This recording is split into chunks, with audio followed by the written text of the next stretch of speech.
Welcome to the Michigan Travel Show, a kaleidoscope of stories about the people, places, and events that shape our great state. Great. Well, I'm here in Andersonville, Andersonville, Georgia, and I'm stopping at the Prisoner of War Museum. This is run by the Park Service, so driving by to check it out. Okay, the National Prisoner of War Museum. This building is a memorial to all Americans held as prisoners of war. Through exhibits, video, museum reminder America's freedom can come at a great cost. The museum's art is not based on a specific place, but is meant to evoke prison, guard towers, and stockades in general. Development of this landmark resulted in partnership with many individuals and groups, including the American ex-prisoners of war and the Friends of Andersonville. So, people of Georgia, through the Department of Training and the General Assembly, supported this memorial by building the entrance, road, and parking lot.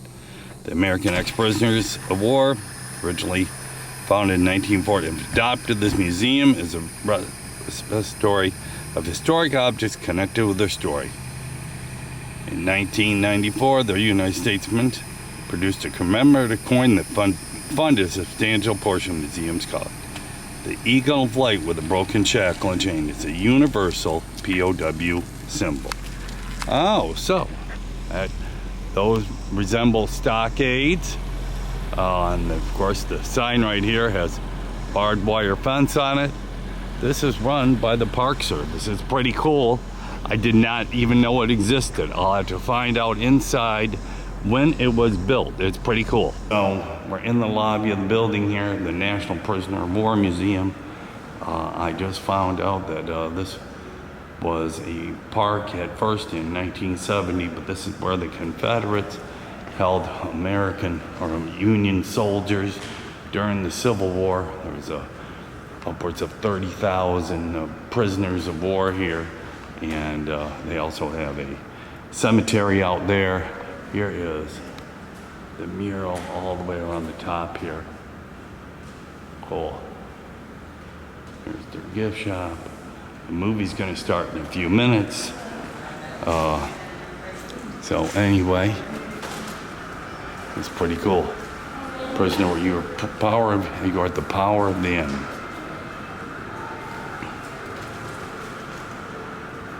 Yeah, prisoner of war, you are power in the power of you. You must obey his orders, go where he tells you, stay where you are bid, await his pleasure, possess your soul and patience. Winston Churchill. First war crimes trial. We found one of his brothers and enemies, no longer generous friends rather than battles, long past and quarrel forgot. I know what orders are, Major, and being hanged for obeying. 250 issued for the execution of Washington Arsenal in Washington in November of 1865.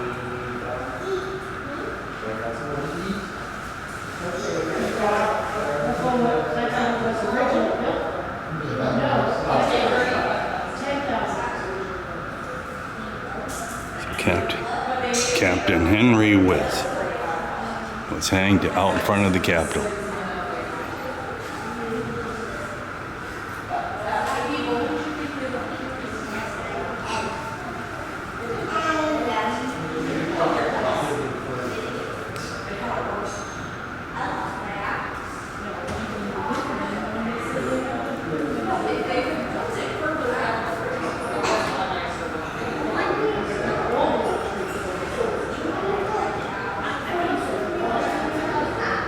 Oh, Captain was hung.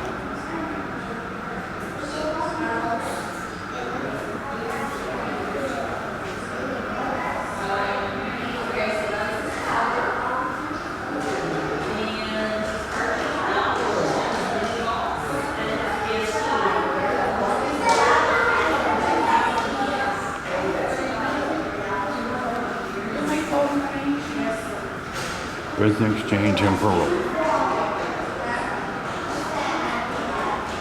A house divided. Abraham Lincoln, Jefferson Davis. A house divided against itself cannot stand. I believe the government cannot endure permanently half slave and half free. I do expect the Union to be dissolved. I do not expect the house to fall, but I do expect it will cease to be divided. It will become all one thing, or all the other. Abraham Lincoln.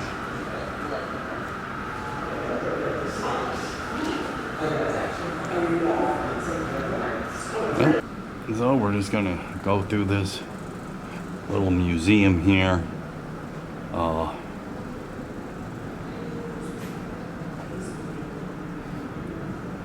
All the crazy things that happened at this POW camp of the Civil War.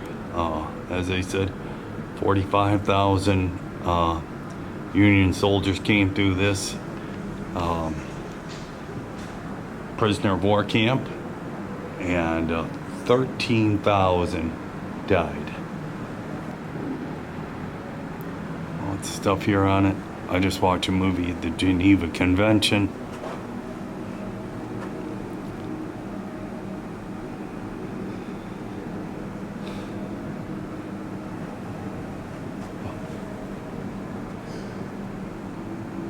About this museum.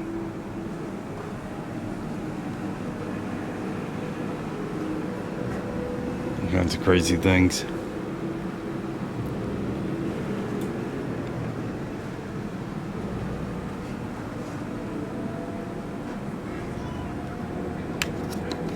Not just in the USA, but worldwide.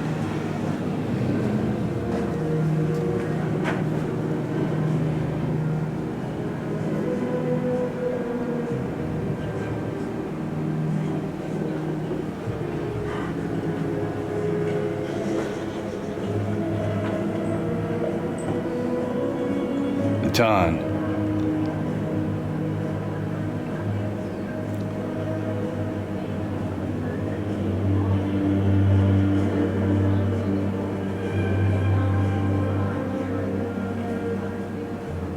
Yeah, this is the Baton Death March right here.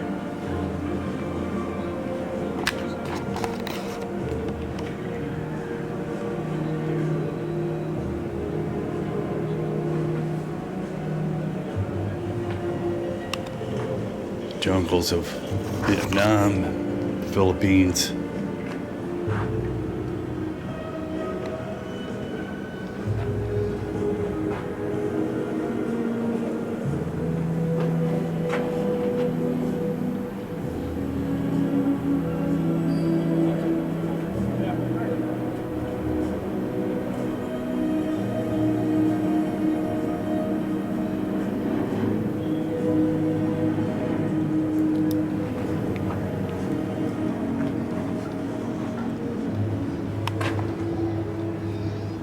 All dark in here. War as hell.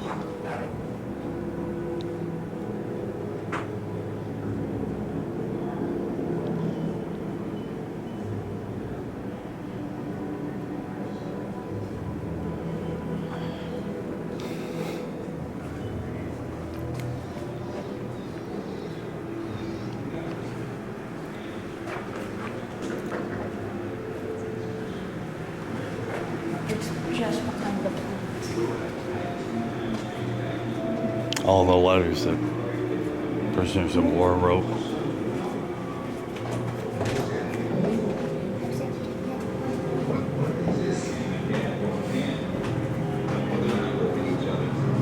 UWMIA from Vietnam. You are not forgotten. Look down that flight of steps into that car. So my wife,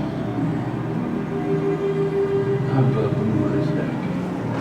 It's a beautiful thing I've ever seen. And my son was waiting for me at the end of the steps. He grabbed his bag. The American ex-prisoners of war, Noon Solemn Arms. It was founded in April 14, 1940. American ex-prisoners or former POW and their immediate families. At the time of the construction of the museum, the organization made up of former POWs from World War I through the Persian Gulf.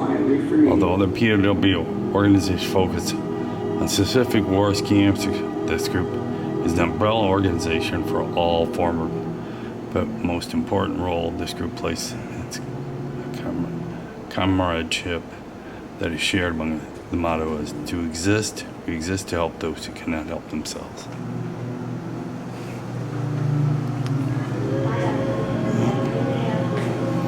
What it's like to put you in a place, cage can't do anything. It's crazy. All the wars. Right there, lock them up in one of those. Crazy. Put you in shackles, right there. Couldn't move. That's crazy.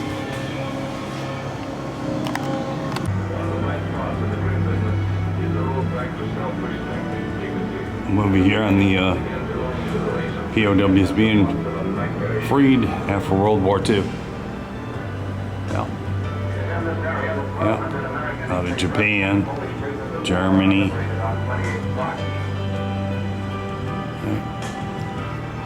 Yeah. It's out of World War II. This is what the POW camp looked like in Andersonville, but 26.5 acres and 30,000 prisoners and 26.5 acres. That's what it was like right there. Kind of crazy. Women in battle, escape attempt, Civil War prisons.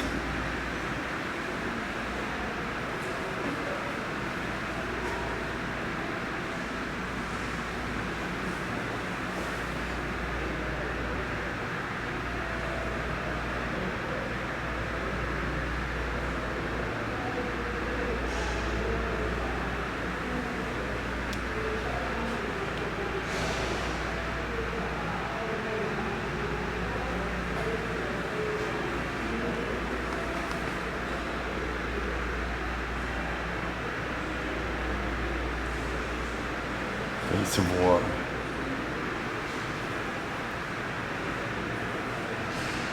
Union confronted prisons.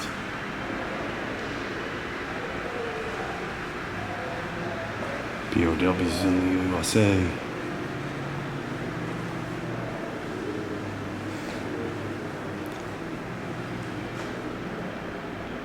Indians were put in POW camps. Kind of crazy. Monument just outside the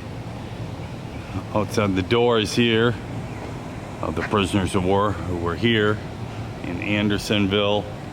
This represents a little creek that they had. Like I said, that represented the stockades. It's an interesting place. Over here.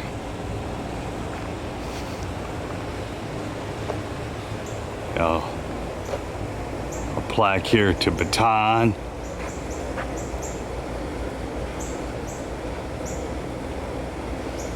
Yep.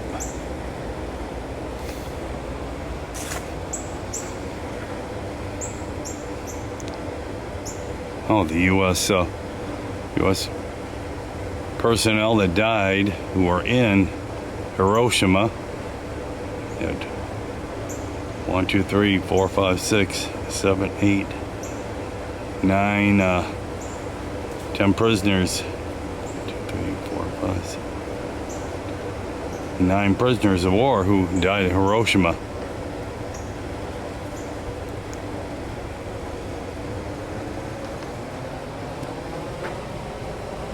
To the Vermonters who died here in Andersonville. Here is a plaque here. This was Andersonville, now obviously an open field, but this is what it was right here.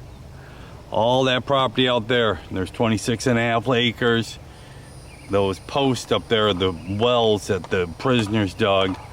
There is a what the fort was like, 15 feet high, and then the guard shacks up above it. Wowee. This is pretty cool. I'll have to do a little drive, but this is a little walking tour. Don't have enough time today to do it, but this is what it was. Andersonville POW camp of Union soldiers held by the Confederates. Yep, wowee. Basically a monument here to all POWs in all U.S. wars since the Revolution. There's always been POWs. Instead of monument here to U.S. service personnel. Earthwork defenses. This is what it looked like right there.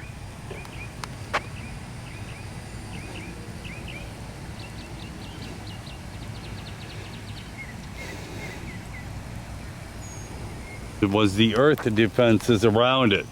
That's what they would have had. Basically a moat all the way around it. And there's a couple of cannons on it. You see some tents that would have been inside the stockade right there. And then there's the building there. Across the way there are some monuments to this POW camp. There is a road around it right here. I'm just walking out the back of the building, but some monuments there.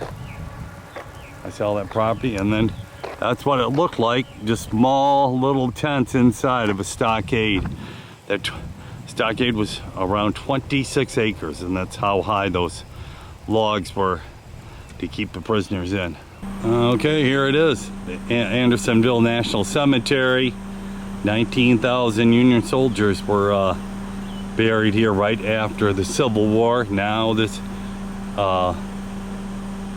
cemetery is open to any veteran who dies in active duty, any soldier, anybody service member,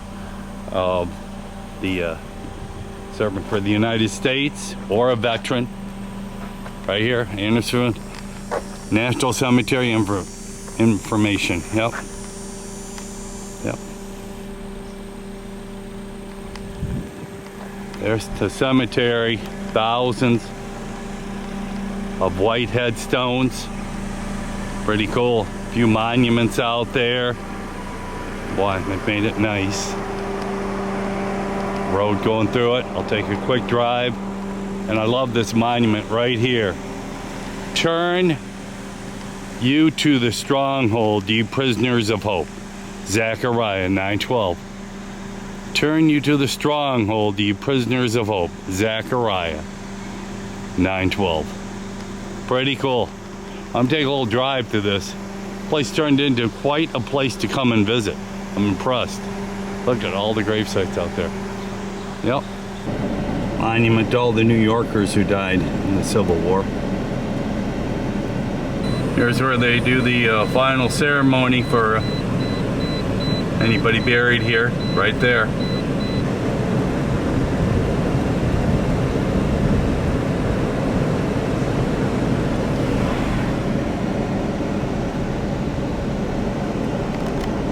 There's a lone cannon. There's lots of cannons out here in their day.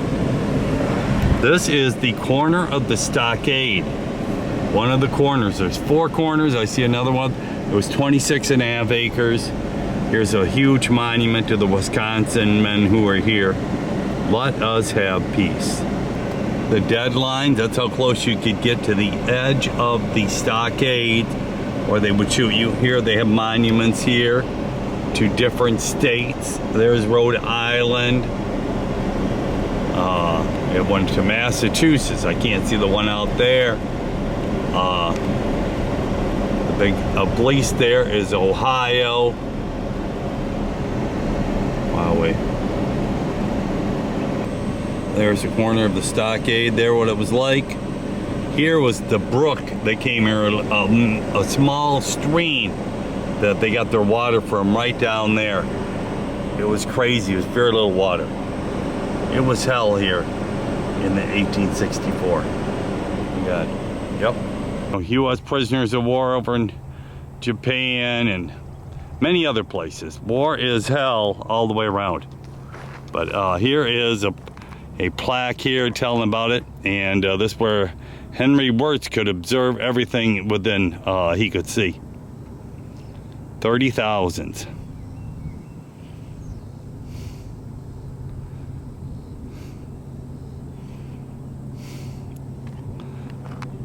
Wirtz was executed in Washington November 10th in 1865 because he was responsible for letting Union soldiers live through hell. So this here